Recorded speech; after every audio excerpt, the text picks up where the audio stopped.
Hello friends, welcome back to my channel. আজকে আমি রুটির এত সুন্দর একটা রেসিপি নিয়ে এসেছি যে আপনাদেরকে আর বলবো না, এবার দেখিয়েই দেব। তবে বাসি রুটি থাকলে সত্যিই আমাদের বাড়িতে কেউ খেতে চায় না। তবে এই রুটির যে একটা উপকারিতা রয়েছে সেটা কিন্তু বাড়িতে কেউ যায় না। হাই ব্লাড প্রেশার কমাতে, এমনকি ওজন কমাতে, স্ট্রোকেরও ঝুঁকি কমায়, আর হাঁপানিরও সমস্যা কিন্তু কমায়। তাই আর ফেলে না দিয়ে এগুলোকে আগে কুচি কুচি করে কেটে নিয়েছি। তারপরে অ্যাজ ইউজুয়াল যেমন বাড়িতে যে কটা সবজি ছিল সেটা দুটো একটা করে নিয়ে নিয়েছি। যেমন বিনস, এদিকে নিয়ে নিয়েছি ফুলকপি। যেমন সাইজের পারবেন ঠিক তেমন সাইজেরই কিন্তু কেটে নেবেন। যদি মনে হয় লম্বা লম্বা কাটবেন তাহলে সেরকম কাটবেন, আর যদি মনে হয় যে চৌকো চৌকো কাটবেন সেরকম কাটবেন। আমি যেহেতু লম্বা লম্বা টুকরো করে রুটিগুলোকে কেটেছিলাম তাই এই সবজিগুলোও কিন্তু লম্বা লম্বাই কেটেছি। আর ডিমটা যেহেতু মাস্ট তাই ডিমটা কিন্তু দিতেই হবে। দুটো চারটে যটা খুশি ডিম দিয়ে দিতে পারেন।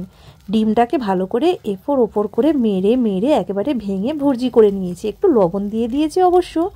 তারপরে আর কি অল্প করে তেল দিয়ে এর মধ্যে দিয়ে দিয়েছি কুচনো পেঁয়াজ। তারপরে এর মধ্যে দিয়ে দিয়েছি কুচনো কাঁচা লঙ্কা। এটা ভালো করে নাড়াচাড়া করে নিয়ে একটা ফ্লেভার আসা পর্যন্ত ওয়েট করব।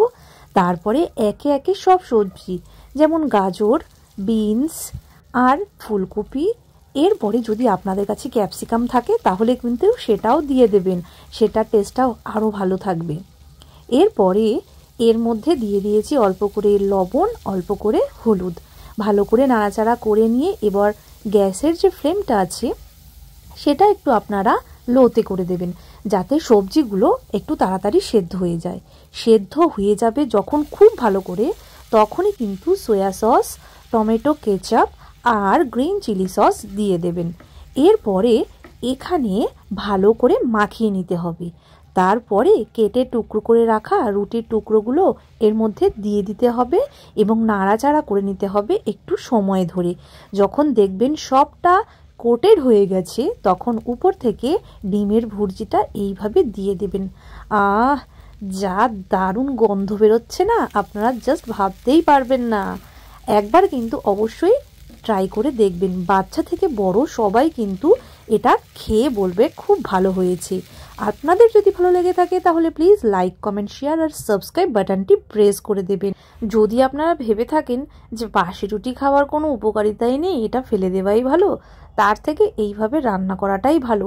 শুকনো শুকনো খেতে কিন্তু একদম ভালো লাগে না বাসি রুটি, বা তরকারির সাথেও খুব বেশি ভালো লাগে না।